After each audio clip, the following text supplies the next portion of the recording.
Me passaram uma informação aqui que Feira de Santana está fazendo 192 anos hoje. 192 anos. E eu estou vendo ali o Zé Neto, que já foi candidato 5 vezes e não se elegeu ainda. Espero que quando completar 110 anos você seja eleito prefeito. Parabéns à Feira de Santana. Parabéns.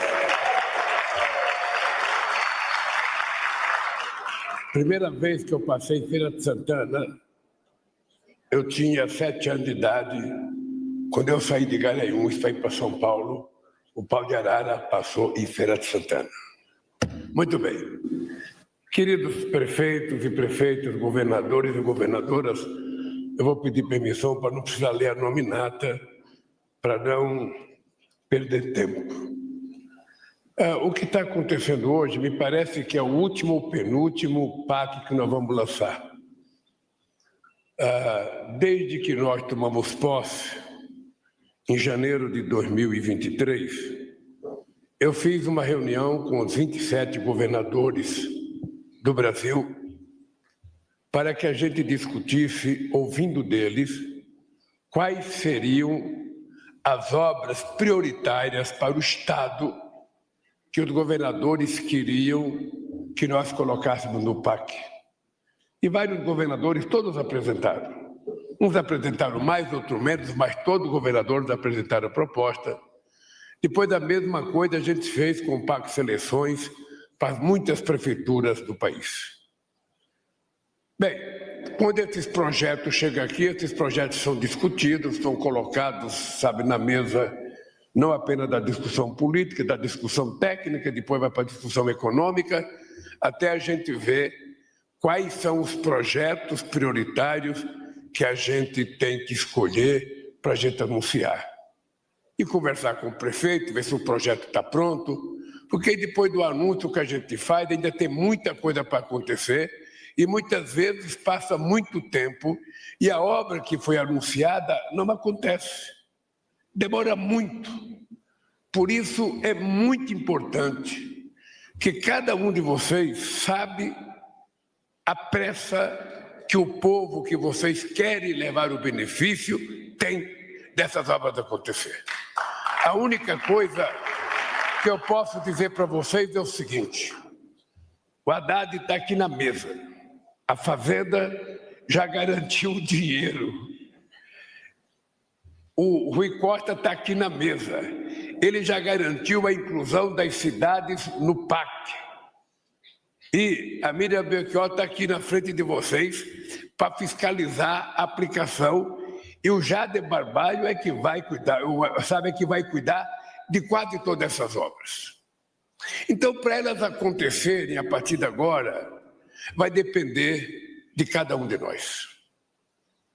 Não depende mais do governo federal.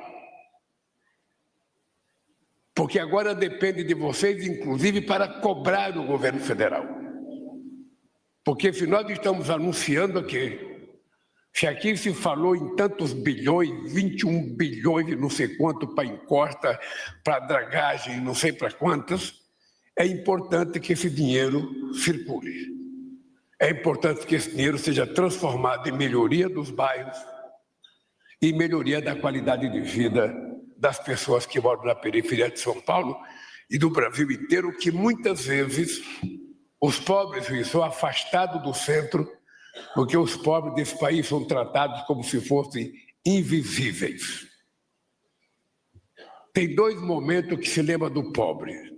Quando tem uma desgraça muito grande, que é ele que é a principal vítima, e quando chega a época das eleições, como os pobres são a maioria, a gente não faz nenhum comício na Faria Lima em São Paulo, mas a gente faz na periferia do Brasil inteiro, porque é lá que está o eleitor brasileiro. Então, esse PAC é uma demonstração de como é possível governar de forma republicana.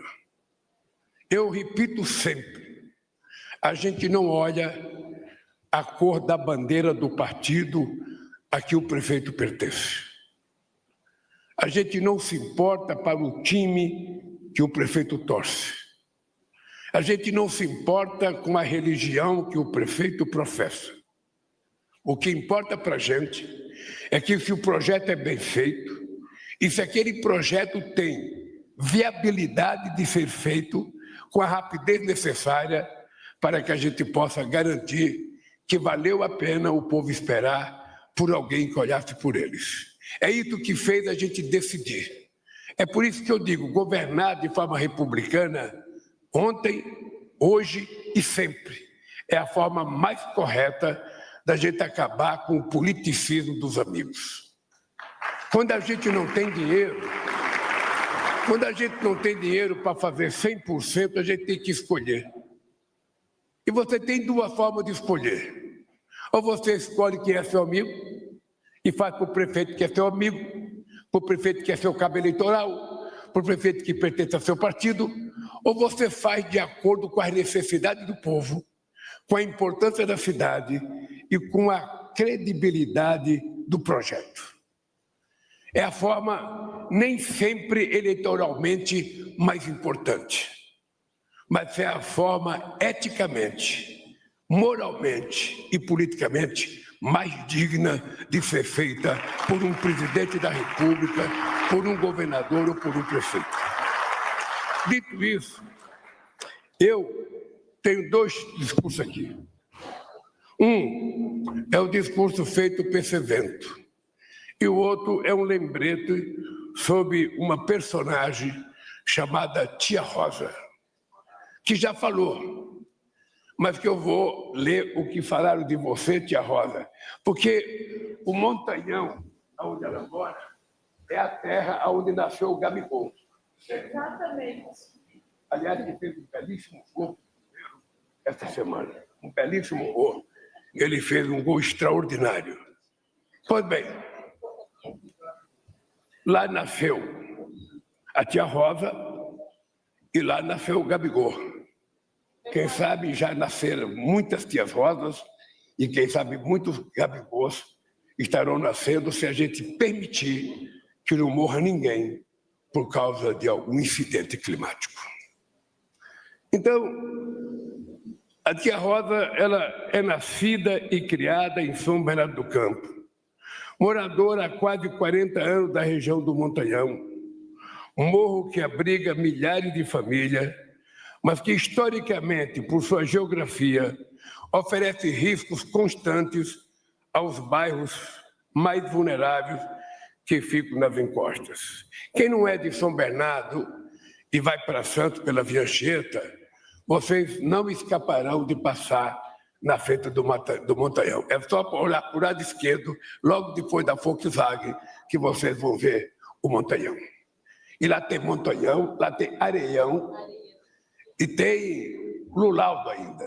Tem um Laura de cabeça da máquina. Tem tudo lá.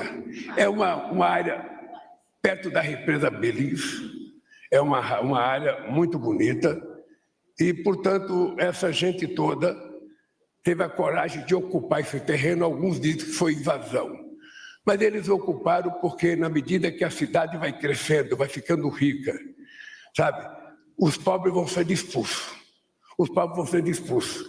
E é como disse o Ricota, sobra para eles, sabe, ou à beira de um rio, de um córrego, ou que vira depois uma lixeira, ou à beira de um morro, que pode virar depois, sabe, um símbolo de morte de pessoas, como a gente vê em Petrópolis e em outras regiões do Rio de Janeiro. Com 53 anos, mãe de 2 filhas e avó de 6 netos, Tia Rosa foi ainda criança morar no Montanhão. Mudou-se com seus pais e irmãos depois de serem obrigados a sair de um acampamento em uma antiga pedreira. Sua família faz parte da história do território. O bairro dos Cafezais, que fica no Montanhão, não é só chão e abrigo da sua família há décadas, mas também recebeu o nome a partir de pés de café plantados na região por moradores como seu avô. Como ela mesma diz, sua família ajudou a construir a comunidade. Sua relação de vida com a região fez dela uma importante líder comunitária. Foi sua atividade na Associação dos Moradores, em parceria com coletivos de profissionais que atuam na região, que deu a ela o Prêmio Periferia Viva em 2023. Esse prêmio permitiu que ela construísse a sede da associação. Tia Rosa diz, com sabedoria, que ninguém escolhe viver em risco. As pessoas só querem um lugar para morar e poder viver com dignidade. Mas, muitas vezes, precisa ocupar o espaço possível para então lutar por melhorias. É essa a luta diária de Tia Rosa. Aqui ela representa os moradores do Cafezais e de toda a comunidade das encostas do Montanhão, que, graças ao Pacto Seleções, vai começar a receber obras de contenção de encostas e de melhoria do acesso ao bairro. Essas melhorias não só vão oferecer mais segurança, com menos risco de deslizamento, mas vão também promover mais dignidade à população. Hoje, idosos evitam sair pela dificuldade do acesso ao bairro. Ambulâncias, policiamento e bombeiros também sofrem para conseguir entrar na região por causa dos acessos complicados. Portanto, são obras muito esperadas. Tia Rosa, nós sabemos que tem muito mais a ser feito para as mulheres, os homens e as crianças do seu bairro. Mas estamos aqui para dizer a vocês que eu quero que você leve esse recado à sua comunidade, que hoje vocês têm um governo que olha para quem mais precisa, que está do lado dos moradores do Cafezais, do Montanhão, para cuidar de vocês com o carinho que vocês merecem. Eu tenho certeza de que o Daniel, Cauã, Vitor, Letícia, Laura e Aldri, seus queridos netos, assim como todas as crianças da região, terão um futuro melhor. E irão agradecer muito a vovó Rosa pela luta dela em benefício da comunidade. Hoje, estamos dizendo para todas as comunidades de morros e encostas deste país que esse governo não só está do lado do povo brasileiro, mas a gente quer recuperar a dignidade que um dia foi tirada de milhões e milhões de brasileiros que saíram do campo, enfrentando o êxodo rural, que foram para as cidades à procura de um pedaço e um pouco de vida melhor e que nem sempre conquistaram isso, por conta das dificuldades habitacionais, educacionais e até a dificuldade do trabalho. Eu quero dizer para vocês que eu espero que daqui para frente, a gente, quando chegar na época das eleições, a gente tenha clareza de que as pessoas precisam, para vereador, para prefeito, para deputado estadual, para governador, para presidente da República, a gente tem que olhar com pente fino, com lupa, para que a gente possa saber quais são os compromissos que as pessoas querem ter com o povo. Porque quando nós chegamos aqui, em 2023, esse país estava como a faixa de Gaza, estava destruído. Esse país não tinha mais Ministério da Cidade, não tinha mais Ministério da Cultura, não tinha mais Ministério da Mulher, não tinha mais Ministério da Igualdade Social, não tinha mais Ministério dos Direitos Humanos. E os poucos que tinham, para dar um exemplo, tinham metade dos funcionários que tinham quando nós deixamos esse governo em 2010. Só para ter ideia, o IBAMA, em 2023, tinha 700 funcionários a menos do que o IBAMA que nós deixamos em dezembro de 2010 e a Dilma deixou em 2016. Então, para vocês perceberem que esse país não foi governado, esse país, na verdade, foi quase que destruído, em que vocês eram obrigados a ouvir, no mínimo, 11 mentiras por dia. Porque quando um político não tem o que oferecer ao povo, ele mente. Quando ele não tem o que oferecer do ponto de vista de melhoria das pessoas, ele mente. E eu disse para vocês que esse ano é o ano de recuperação da verdade desse país. As pessoas podem mentir. As pessoas podem mentir, como dizia o presidente Kennedy nos Estados Unidos. As pessoas podem mentir para uma pessoa, para duas pessoas, para três pessoas, podem mentir até para ele mesmo. Mas jamais as pessoas conseguirão mentir para toda a sociedade brasileira e para todo o povo. E é essa verdade que nós queremos restabelecer nesse país. É essa verdade que nós queremos restabelecer nesse país. Ontem vocês viram que eu fiquei muito chateado, até dei uma entrevista para a BBC de Londres. A votação ontem no Congresso Nacional, sabe, da prerrogativa, garantindo imunidade da forma que foi garantida, até para presidente de partido, não é uma coisa séria. O que precisa ser sério é a gente garantir prerrogativa de vida para os outros. Nós temos que garantir prerrogativa de vida para o povo brasileiro, prerrogativa de trabalho, prerrogativa de educação. É isso que nós estamos precisando dar uma lição nesse país. É de que a classe política existente hoje, a começar de mim, ela pode, se quiser, fazer a juventude acreditar que um outro país é possível de ser construído. Eu ia trazer aqui para vocês, Haddad, o número de recorde que nós batemos nesses 2 anos e meio. O número de recorde, de tantas coisas que vocês nem imaginaram que ia acontecer. Não sei se vocês sabem que esse país não crescia a mais de 3% desde 2010. O último ano foi o crescimento de 2011. Esse país só voltou a crescer acima de 3% quando nós voltamos para o governo. Eu não sei se vocês sabem que a refeição escolar ficou 7 anos sem reajuste. Eu não sei se você sabe que a Bolsa CNPq ficou 10 anos sem reajuste. Eu não sei se você sabe que o salário mínimo ficou 7 anos sem reajuste. Eu fico me perguntando se essas coisas que estão essenciais não são levadas em conta por quem governa. Para que governar? Qual é o sentido da governança? Quando você deixa a prefeitura, quando você deixa o governo do Estado, ou deixa o seu mandato de vereador, você tem que ter construído um mínimo de biografia. O que é que você fez? Se você tiver que escrever um livro sobre o que você fez, o que é que você vai contar se você não fez nada? Então você mente. Eu sou de um tempo, que eu sou um pouco mais velho do que vocês, embora eu não seja tão velho quanto vocês também, em que na época das eleições passava na rua, sabe, caminhão da prefeitura jogando poste, jogando guia, no meio das eleições, para a gente acreditar que é colocar poste, que é colocar as guias, sarjeta. Passava as eleições, passava o caminhão retirando aqui, levava embora, a gente esperar na outra eleição. O país não comporta mais isso. A sociedade brasileira não pode mais conviver com isso.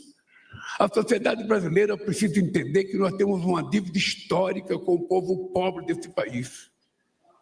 Esse povo pobre que era proibido de fazer batucada no centro do Rio de Janeiro na década de 30.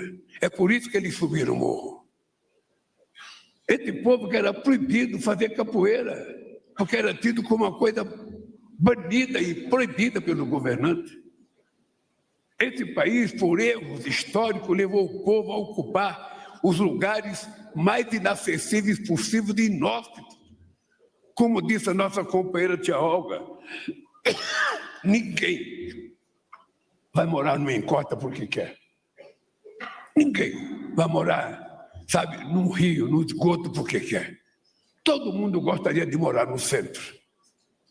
Porque é no centro que está o teatro, é no centro que está o cinema, é no centro que está o shopping, é no centro que estão as coisas que o povo precisa ter acesso.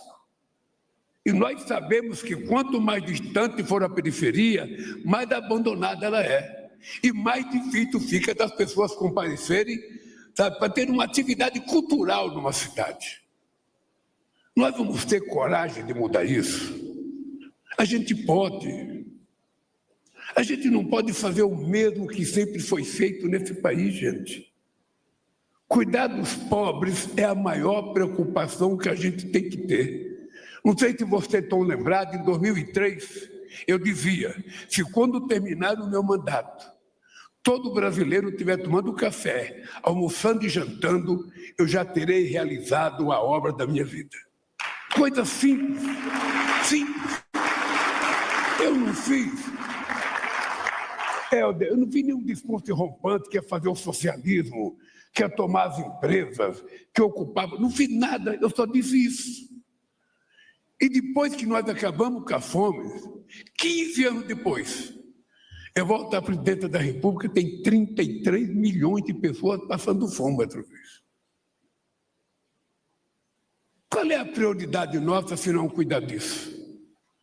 Qual é a prioridade maior do que garantir que as pessoas tenham um bocado de feijão, um pedaço de pão, um copo de leite e alguma coisa para comer à noite? Não existe prioridade maior. E essa pessoa que mora nas encostas, essas pessoas que moram num lugar mais inóspito, que são as pessoas mais pobres, as pessoas negras e as pessoas que nós temos prioridade de levar benefício. Eu quero agradecer aos prefeitos que apresentaram o projeto, que se inscreveram, aos governadores que apresentaram o projeto e se inscreveram. Porque o que está acontecendo aqui hoje não é apenas o anúncio de algumas obras. O que está acontecendo aqui hoje é uma aula de governança civilizada de um presidente da República que não é dono do país, de um presidente da República que não sabe o que acontece nas periferias. Quem sabe são vocês que moram na cidade. Quem conhece os problemas são vocês que moram na cidade.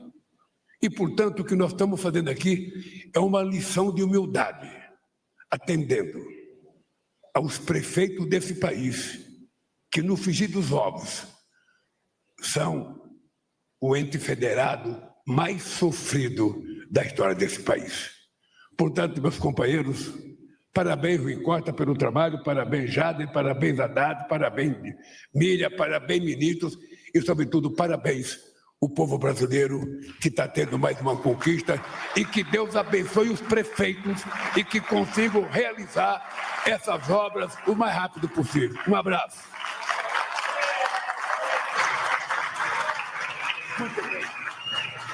Está encerrada esta cerimônia.